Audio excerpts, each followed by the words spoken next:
Hello everyone, welcome back to Reed's Reviews, and today we'll be doing a review of the leader class Dinobot Sludge, which is a Brachiosaurus, if I'm correct. But yeah, he's the third Dinobot that we've ever gotten in the Studio Series 86 line, and is my most recent Dinobot pickup because finding Snarl has been very hard, annoyingly, because of distribution and the like. So yeah, this is being my most recent Dinobot, not counting the core class ones that I reviewed. But yeah, this is my most recent leader class Dinobot. But yeah, really accurate to the G1 cartoon. Like, he's very stubby. He's a robotic dinosaur, just like the other ones. And speaking of the other ones, let me bring in the other two for a size comparison. So yeah, he does not have any of the non-F production upgrade like stuff on him because I just thought it wasn't necessary at the time. I might get it later, but that depends on how I'm feeling and the like.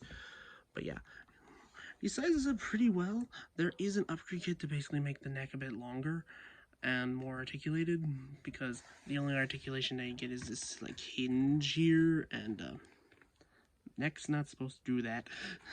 And it can swivel at the head and open his mouth and move his head up. He does have a blast port where you can plug in fire like I do believe the other two. Yep.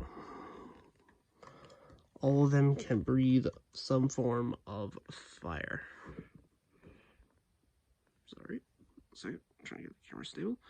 But yeah, they all have blast ports if you want to have like any siege or like commander like effect parts, essentially. So yeah, and that's them in their dino modes.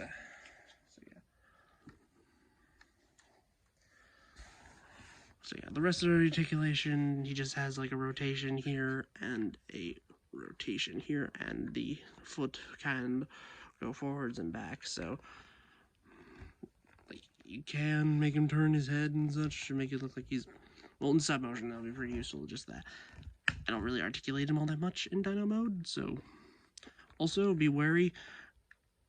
I don't know why, but the tab holding the neck short is like pretty loose on mine. I'll probably fix that up after I film this review. But yeah, he does have a ratcheted like back leg, which, well, we'll show you later. He does have a rotation here, and legs can move in whatever way you want. So there we go. And he does have his gun stored under here. It just uses these two tabs and these two slots here.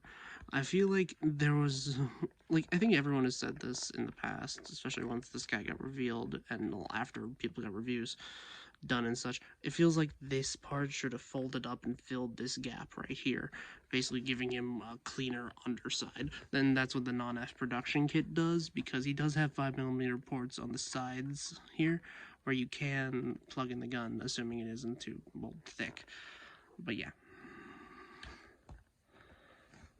Like, he is a solid, like, chunky, like, version of this character, like, of Sludge, which, honestly, really good. But he does have a few QC issues. We'll talk about them in robot mode. But yeah, also be wary. On mine, there's been some paint chippage on the nose, and I tried fixing it, but I don't know if it worked all that well. But yeah, onward to transformation. So first things first, let's start here. So yeah, just pull this up. It should untab, I guess, from these like little post things on the sides of the like shins here. And well, you also want to split this open right here, make sure all that comes down, and then split things at the wings here, just to get that all sort of out of the way. So you just pull, for one, bring these arms out, flip all that up, and then, well, move that out, untap that, and move it out of the way. So yeah, and then just turn it around, and then Also, fold out the head while you're here. Oh. Well, let's just try and finish the legs first, actually. So yeah, while we have them here, we can fold all those down and then fold these parts in. Make sure you have the tail bits out of the way while unfurling the legs, because they're meant to go in at a specific angle like this to like fit in and tab in. But yeah, split the legs, and then kind of like Grimlock, you want to make sure you are sliding this over as you are bringing it up. And then once you got it fully into place and got the leg situated, you come back to the front and then make sure you fold in these parts. Sorry for that interruption, my phone's storage stopped recording. So where we were was folding down these parts and then clicking them all back to place after getting the knees into this position. After doing that, then you can completely compact the tail to the sides, and then make sure this fully compresses in, because previously it didn't, because it was being held out by this tab and that slot there on my fingers.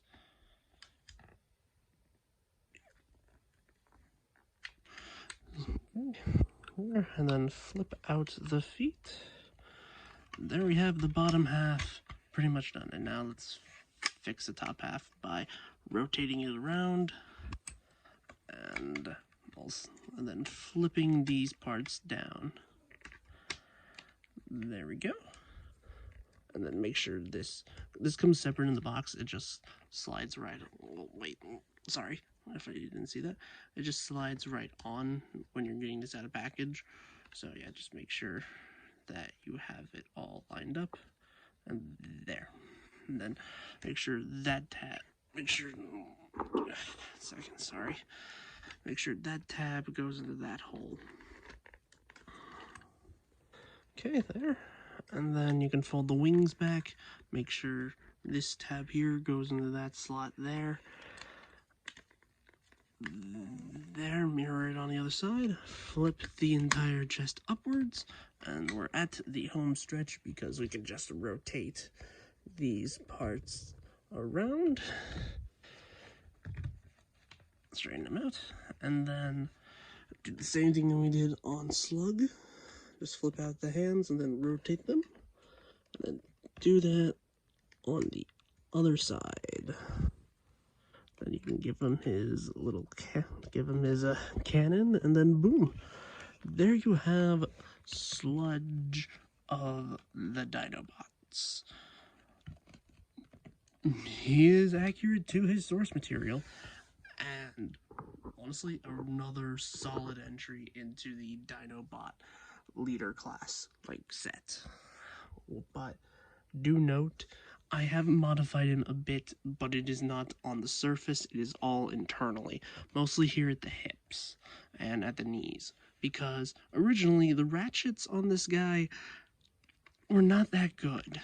Well, they were molded weirdly to the point where the ratchet part, like the tooth of the ratchet, wouldn't catch on any of the gears. So I just snipped off a little bit of a model kit sprue and then just wedged it into the middle and then reassembled it so it could have a bit more click.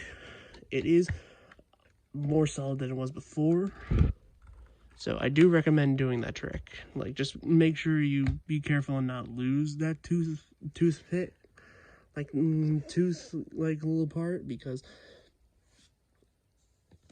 well, if you either lose it or break it, then make sure you either tighten up the hips with some super glue or screw the screws back in tightly as you can. So yeah. So yeah, let me just get these size comparisons ready to show you how Grimlock and Slug look next to his compatriot. Okay, here is, well, Dinobot Slug, and here is their fearless leader and king of the Dinobots, Grimlock. Let me get them all into frame. 1 second. Okay, and there we go. So yeah, arguably the best set of Dinobots we have gotten by far. The Power of the Prime ones were fine, but honestly, I love these more than those, mostly in terms of just how big they are, their designs being more accurate to the original, like, cartoon, and partially the toy, kind of. And the fact that it's just really nice to have good, chunky style, like, Dinobots. But which one I would honestly recommend over all of them, I would recommend getting Grimlock, because, well, he is the leader of the Dinobots, and is honestly the easiest to transform out of all three of them so far that I have on hand. I don't have Snarl. Yeah, that's his name. I don't have Snarl in hand, so I don't know how his transformation is, but I know that Grimlock's is basically an updated version of his G1 self, and these two are pretty much original transformations to a point, especially here on Sludge. But yeah, so let me show them compared to, well, as I showed earlier in previous reviews, like, these guys are basically the double of the size of a, like, regular deluxe-ish bot. So yeah, like, the only thing that I have comparable that is close on hand to their size is the Commander class Armada Prime, and even then he's like a few, like a head taller-ish to get a better comparison going.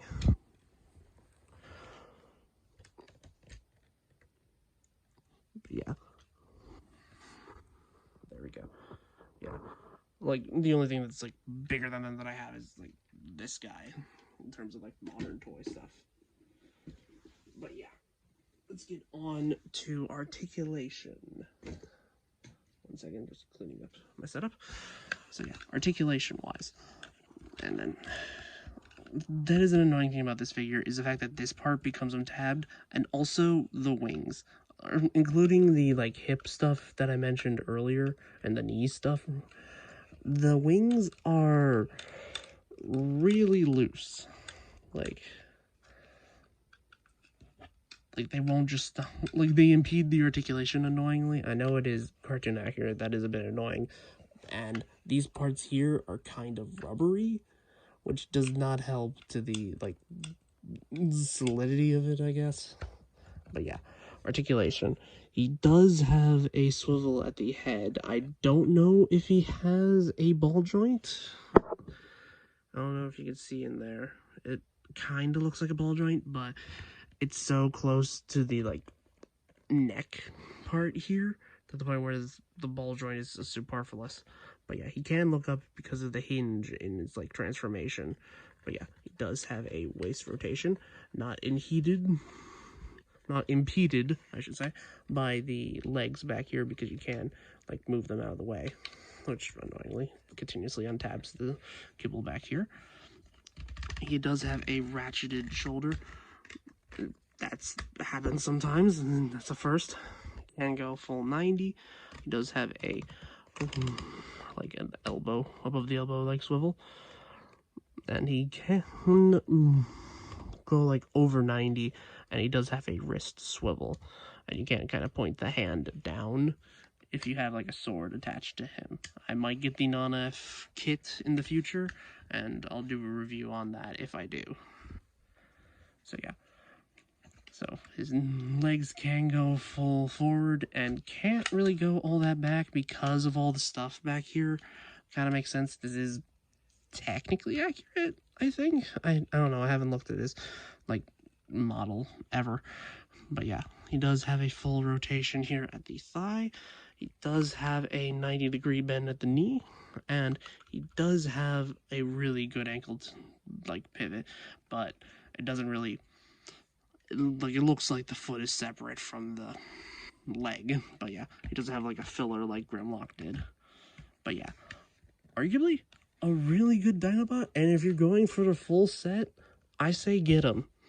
Like, they did release Snarl recently, and they do have Swoop in the works. He's the last 86 Dinobot to come out, and that is the Pterodactyl, and everyone is patiently waiting, or ravenously waiting for him to complete the entire set. And honestly, I just hope that they have better distribution than we've had the entire year, honestly. But yeah, because when I saw this on shelves, I'm immediately like, this is gonna be rare to find later on, because distribution in my area is just not great. It's just really bad. But yeah. Otherwise, this is a really good chunky Dinobot, and if your favorite Dinobot is Sludge, then I say go for him. So yeah, this has been Reed's Review, so give me a like, subscribe, and I do have a Patreon link on my channel if you want to keep the lights running around here. So yeah. So thank you for viewing, and have a good rest of your day. This is Reed Reviews, signing off. Good night.